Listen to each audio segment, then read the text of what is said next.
بسم اللہ الرحمن الرحیم اعوذ باللہ من الشیطان الرجیم بسم اللہ الرحمن الرحیم۔ عزیز طلباء کرام، ہماری بحث مقدمہ متقدم متاخر اور مقارن میں چل رہی تھی، اور یہاں پہ مصنف نے ایک اشکال کو بیان کیا تھا کہ بھائی شرط متاخر میں قاعد عقلی کا انخرام جو ہے وہ لازم آتا ہے۔ اس میں سے پہلا اشکال جو تھا وہ شرط متاخر کے اوپر تھا کہ اگر شرط متاخر کو مانا جائے تو لازم آتا ہے کہ مشروط جو ہے وہ شرط سے پہلے ہو، شرط جو جزء العلہ ہے مقتضی اور عدم معنی کے ساتھ وہ متاخر ہو جائے، جبکہ قاعدہ علی اور معلولی کے مطابق علت کا معلول سے پہلے ہونا جو ہے وہ ضروری ہے، جبکہ یہاں پہ یہ چیز جو ہے وہ حاصل نہیں ہو رہی ہے۔ اب مصنف ایک قدم آگے بڑھاتے ہیں کہ اب تک جو علماء اشکال کر رہے تھے وہ شرط متاخر کے اوپر کر رہے تھے، لیکن اگر دقت کی جائے تو یہ اشکال جو ہے وہ مقتضی متقدم اور شرط متقدم کے اوپر بھی برقرار ہے، کیونکہ دونوں میں یہ مقتضی اور شرط کیونکہ جزء العلت ہیں، یہ زمانی اعتبار سے معلول سے پہلے ہوتے ہیں اور پہلے ہی ختم ہو جاتے ہیں، جبکہ ان کا معلول کے ساتھ مقارن ہونا جو ہے وہ لازمی ہے، ورنہ جو یہ تاثیر ہے یہ تاثیر معدوم در موجود ہونا لازم آتی ہے۔ اب کس طرح سے یہ آگے چل کے ہم اس کو مثالوں کے ساتھ جو ہے وہ بیان کریں گے۔ تیسرا اشکال جو ہے خود تمام عقود میں جو ہے نا وہ موجود ہے کہ تمام عقد جو ہیں یہ جزء العلت ہوتے ہیں، ان تاثیر معدوم اور منصرف ہو جاتے ہیں۔ مثال جس طرح سے میں کہتا ہوں بے تو قداری تو با عین تا، ہر ایک جو ادا ہوتا ہے یہ جزء العلت ہے، ہر ایک کے ادا ہونے کے بعد جیسے ہی دوسرے حرف کو ہم ادا کرتے ہیں پہلا حرف جو ہے وہ معدوم ہو جاتا ہے، جبکہ اس کے باوجود بھی یہ جو ہے نا وہ تاثیر گزار ہوتا ہے اس معلول میں جو بعد میں وجود میں آتا ہے۔ لہذا کہتے ہیں تمام عقود میں بھی یہ اشکال ہے کہ ان کے حروف جو جزء العلت ہیں ان تاثیر معدوم اور منصرف ہو جاتے ہیں، جبکہ معدومیت کے بعد یہ کس طرح سے معلول میں اثر دکھا سکتے ہیں، تو یہاں پہ بھی انخرام قاعد عقلی جو ہے وہ لازم آتا ہے۔ اس کا پہلا مثال جو ہم نے دیا تھا وہ افصال لیلیہ تھے جو صوم نہاری مستحاضہ کے لیے شرط تھے بعض علماء کے نزدیک۔ دوسرا مثال جس کو ہم نے اجمالاً پڑھا تھا اس دن وہ تھا عقد فضولی کے لیے اجازہ مالک، اس صورت میں کہ جب ہم اس اجازے کو کاشف مانے ناقل نہ مانے۔ یہ بحث اپنی جگہ پہ بے فضولی میں ہو چکی ہے کہ بھائی جب کسی مالک کی اس کے اجازت کے بغیر اس کی چیز کو فروخت کر دیا جائے تو عقد کلن باطل نہیں ہوتا، بلکہ یہ مشروط ہوتا ہے اجازت مالک کے ساتھ۔ اگر مالک نے اجازت دے دی تو اس صورت میں یہ عقد صحیح ہو جائے گا، اور اگر اجازت نہیں دی تو یہ عقد جو ہے از خود فسخ ہو جائے گا۔ پھر وہاں پہ علماء نے بحث کی ہے کہ جب مثال کے طور پہ ہفتے کے دن معاملہ ہوا ہے اور مالک نے جمعرات کے دن جو ہے وہ اجازت دی ہے، تو یہ جمعرات کی جو اجازت ہے یہ آیا کشف صحت کرتی ہے کہ بھئی وہ جو ہفتے کے دن معاملہ ہوا تھا وہی معاملہ صحیح ہے، منہین العقد صحیح ہے، یا اس کو نقل کرتی ہے اور کہتی ہے کہ جیسے معاملہ ہفتے کو ہوا ہی نہیں تھا، آج جس دن اجازت دی ہے مولا نے اس دن جو ہے نا یہ معاملہ اس دن سے صحیح واقع ہوا ہے، تو یہ اس کو کہتے ہیں ناقل۔ تو کہتے ہیں کہ اجازہ فضولی کے صورت میں، اجازہ عقد فضولی کے صورت میں یہ اجازہ کیونکہ لاحق ہوتا ہے، ملحوق و عقد ہوتا ہے، تو یہ بھی جزء العلت ہے، شرط ہے اجازہ مالک کا جو ملحق ہوتا ہے بعد میں۔ یہ عقد فضولی میں اشکال پیدا کرتا ہے جب ہم کہیں کہ یہ اجازہ کاشف ہے کہ بھئی ہفتے والا معاملہ صحیح ہے، تو وہاں پہ معلول جو عقد تھا معاملہ تھا وہ تو ہفتے کو انجام پا گیا، اس کی علت ابھی آ رہی ہے، یہ اشکال باقی ہے۔ بل فی الشرط او المقتضی المتقدم علی المشروط زمانا المتصرم حینہ یا حینہ، اسی طرح سے کہتے ہیں بل اشکل الامر فی شرط او المقتضی المتقدم، اسی طرح سے اشکال پیدا ہوگا، امر مشکل ہوگا اس شرط میں جو متقدم ہو، اس مقتضی میں کہ جو متقدم ہو مشروط کے اوپر، زمانے کے اعتبار سے المتصر میں ہی نہ ہو، کہ جو ہین العقد جو ہے یا ہین المشروط جو ہے وہ خود جو ہے وہ ختم ہو جاتا ہے۔ مثال کے طور پہ کہتے ہیں کل عقد فی الوصیت،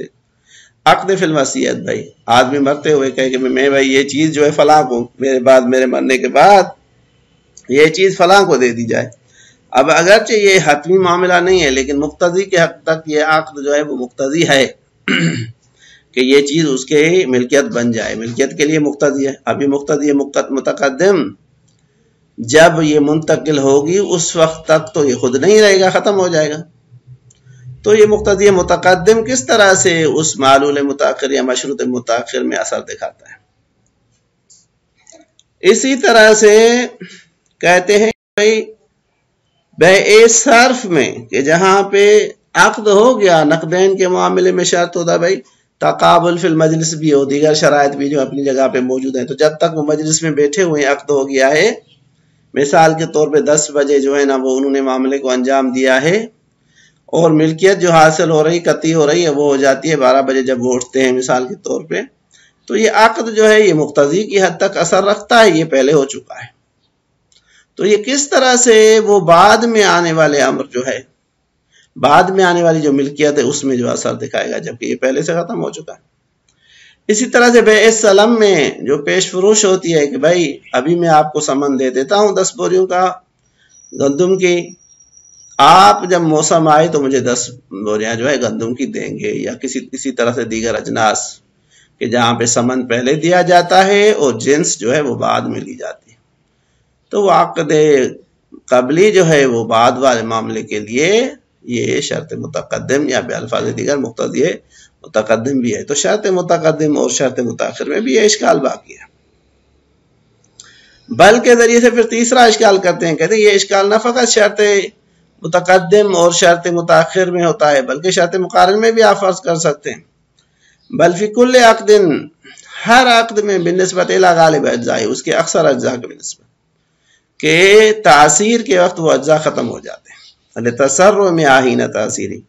کیونکہ یہ اجزاء جو ہیں بے الفاظ دیگر جیسے حروف ہوتے ہیں انکح تو الف نون حاقہ، یہ سب جو ہے اجزاء علت ہیں عقد کے، یہ سارے کے سارے جو ہے یہ معدوم ہو جاتے ہیں ہین تاثیر العقد، جب وہ عقد اثر کرتا ہے، مع ضرورت اعتبار مقارنتها معه زمانا، جبکہ لازم تھا کہ بھائی یہ اجزاء جو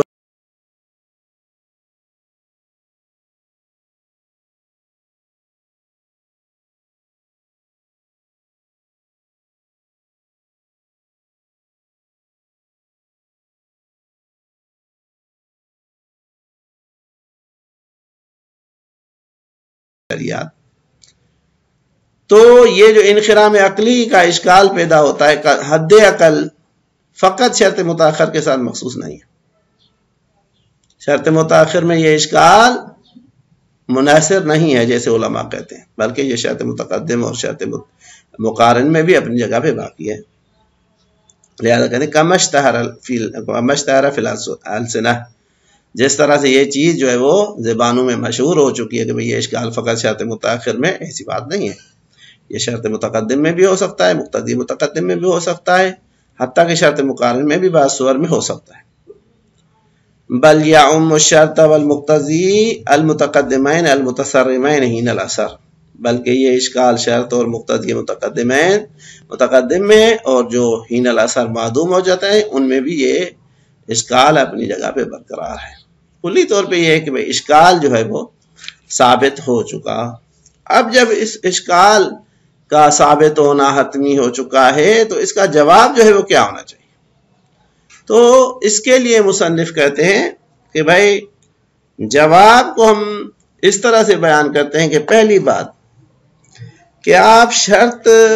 متقدم یا متاخر جس کو تصور کرتے ہیں وہ کس کے لیے تصور کرتے ہیں؟ آیا یہ شرط حکم تکلیفی ہے وہ وجوب اور حرمت یا وہ چیزیں جو ہیں ان کے لیے یہ شرط ہے، یا شرط حکم وضعی ہے، مثال کے طور پہ ملکیت کے لیے وہ چیز شرط ہے، زوجیت کے حصول کے لیے وہ چیز شرط ہے، یا مامور بہی کے لیے شرط ہے، یا کلی طور پہ جیسے کتاب والے نے تقسیم کی ہے تو یا تو یہ شرط ہوگا شرط حکم ہوگا یا شرط مامور بہی ہوگا. دونوں صورتوں میں ان کا جواب جو ہے وہ علیحدہ علیحدہ جو ہے ہم دیتے ہیں. اب اگر شرط حکم ہوگا تو وہاں پہ یا شرط حکم تکلیفی ہوگا یا پھر حکم وضعی ہوگا. تو ان دونوں کا جواب جو ہے مصنف علیحدہ دیتے ہیں. ہم پہلے شرط حکم تکلیفی کو پڑھ لیتے ہیں، لیکن اس سے پہلے سے یہ جو تقسیم مصنف نے بیان کی اس کی طرف اشارہ کرتے ہیں. لہذا فرماتے ہیں وَالتحقیق فی رفع هذا الاشکال، کہ یہ اشکال انکرام عقلی کہ رفع کے بارے میں جو تحقیق ہم کرتے ہیں وہ تحقیق یہ ہے، اس تحقیق کا تقاضا یہ ہے کہ ان یقال یہ کہا جائے کہ ان الموارد التي توهم انخرام القاعدۃ فیہا، کہ وہ موارد کے جہاں پہ قاعدہ عقلی کے انخرام کا کہا گیا ہے یا وہم کیا گیا ہے کہ یہاں پہ قاعدہ عقلی جو ہے وہ نقض ہوا ہے، منخرم ہوا ہے، لا یخلو، یہ موارد خالی نہیں ہے کہ اما ان یکون المتقدم او متاخر شرطا للتکلیف، کہ شرط متقدم یا متاخر شرط ہے شرط تکلیف کے لیے، حکم تکلیف کے لیے، حکم تکلیفی کے لیے شرط ہے، او الوضع، یا اثر وضعی کے لیے شرط ہے، حکم وضعی کے لیے شرط ہے، او المامور بھی، یا مامور بھی کے لیے شرط ہے. تو ان تینوں میں سے کوئی بھی ایک ہو سکتا ہے. اما الاول، اب پہلا جواب جو دیتے ہیں وہ شرط تکلیفی کے لیے دیتے ہیں کہ بھائی شرط اگر تکلیفی ہو، حکم تکلیف کے لیے شرط ہو، چاہے وہ شرط متقدم ہو متاخر ہو، اس کا جواب کیا ہوگا؟ تو اس کے لیے کہتے ہیں کہ بھائی اگر یہ شرط حکم تکلیفی کے لیے شرط ہو تو ہمیشہ معلول کے ساتھ مقارن ہوتا ہے. آپ نے فقط ایک اشتباہ کیا ہے کہ جو چیز شرط ہے نا آپ نے اس کو شرط نہیں سمجھا، اور جو چیز شرط نہیں ہے آپ نے اس کو شرط سمجھا ہے.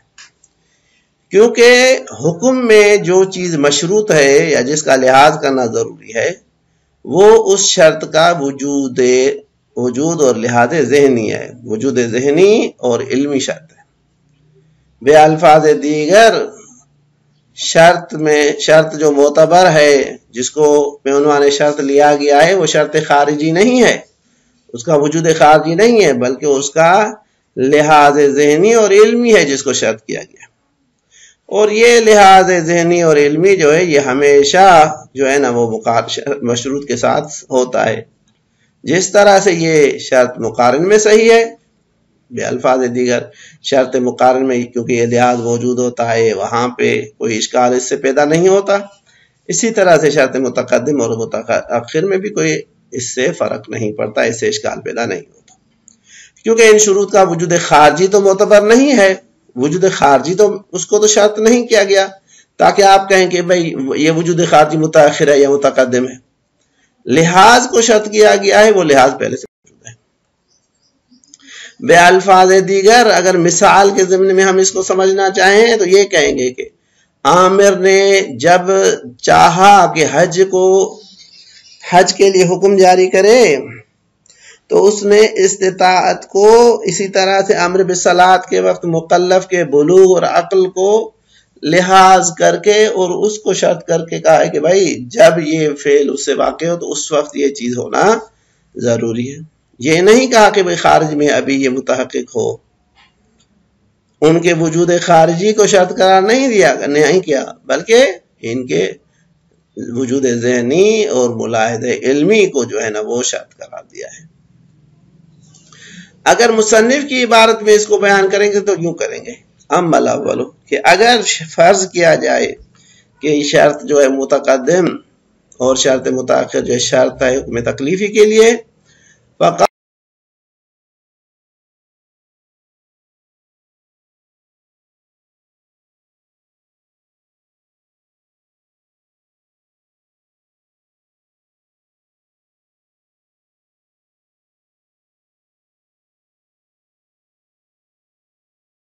کرنا ہو جو ہے اس لحاظ کا عامر کے حکم لگانے میں دخالت رکھتا ہے. پس لحاظ ہے جو حکم میں دخالت رکھتا ہے، تکلیف میں دخالت رکھتا ہے۔ کا شرط المقارنہ بعینہ، جس طرح سے شرط مقارن میں ہوتا ہے بعینہ۔ فَكَمَا أَنَّ اشْتِرَاطُهُ بِمَا يُقَارِنُهُ لَيْسَ إِلَّا لِتَصَوُّرِهِ دَخْلًا فِي أَمْرِهِ، پس جس طرح سے اس کے اس شرط میں، اس چیز کے شرط میں کہ جو حکم کے ساتھ مقارن ہو،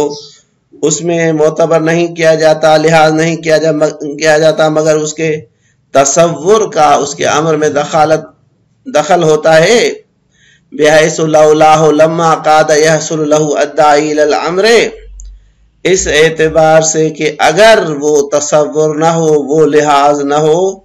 تو مولا کے لیے اس امر کو صادر کرنے کے لیے کوئی انگیزہ، کوئی داعی نہیں رہتا۔ بے الفاظ دیگر اس شرط متأخر کا لحاظ اس طرح سے مولا کی غرض میں دخیل ہے کہ مولا نے امر ہی اسی وجہ سے کیا ہے کہ اگر وہ لحاظ نہ ہوتا تو وہ امر نہ ہوتا۔ کذالک المتقدم او المتاخر،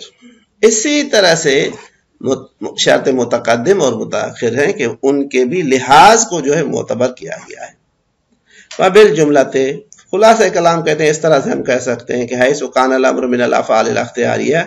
کہ حکم لگانا جیسے کہ افعال اختیاری میں سے ہے، امر کرنا جو ہے وہ احکام اختیاری میں سے ہے، تو کان من مبادی بما هو کذالک، تو یہ امر اختیاری ہونے کے اعتبار سے اس کے مبادی میں سے ایک یہ ہے کہ تصور شیء باطرافی، ایک چیز کے اطراف کو بھی کے ساتھ اس کو تصور کرنا ہے۔ لیرغب فی طلب والامر، پہلے ایک چیز کے اطراف کو دیکھا جاتا ہے، پھر اس کے طلب یا اس کے امر کے لیے انسان کے دل میں شوق پیدا ہوتا ہے۔ بحیث لولاہ لما رغب فیہ، اگر وہ اطراف نہ ہوتے تو اصلاً اس چیز کی طرف مولا کی رغبت نہ ہوتی، اور اگر رغبت نہ ہوتی تو لما ارادہ واختارہ، تو مولا اس کا ارادہ بھی نہیں کرتا اور اس کو اختیار بھی نہیں کرتا۔ فیسمى كل واحد من هذه الاطراف التي لتصورها دخل في حصول الرغبة فيه وارادته شرطا، پس ان ہر اطراف میں سے ہر ایک طرف جس کا اس کے تصور میں اور اس کے لیے رغبت حاصل کرنے میں اور اس کی طرف ارادے کرنے میں دخالت ہے، یسمى شرطا، اس ہر ایک طرف کو جو ہے وہ شرط کہا جاتا ہے۔ اب چاہے اس کا وجود خارجی اس مشروط سے پہلے ہو یا بعد میں ہو یا اس کے ساتھ ہو، لأجل دخل لحاظ ہی فی اصولی، کیونکہ اس کے لحاظ کا اس کے حاصل ہونے میں جو ہے وہ دخالت اور دخل جو ہے موجود ہوتا ہے۔ کان مقارنا لہ او لم یکن کذالک، چاہے وہ جو خود چیز جو ہے وہ اس کے ساتھ مقارن ہو یا نہ ہو، متقدما او متاخرا، اس سے پہلے ہو یا بعد میں ہو۔ فکما فی المقارن یکون لحاظہ فی الحقیقت شرطا، بس جیسے شرط مقارن میں اس کے لحاظ کا حقیقت میں شرط ہوتا ہے، کان فیہما کذالک، متاخر اور متقدم جو شرط ہے اس میں بھی اسی اعتبار سے اس کے لحاظ کا لحاظ جو ہے وہ شرط ہوتا ہے۔ پس جیسے شرط مقارن میں کوئی اشکال، کان فیہما کذالک، یہاں پہ بھی ایسی ہے، بس جیسے شرط مقارن میں اشکال پیدا نہیں ہوتا، شرط متاخر اور متقدم میں بھی کوئی اشکال پیدا نہیں ہوتا۔ صلی اللہ علیہ وآلہ وسلم۔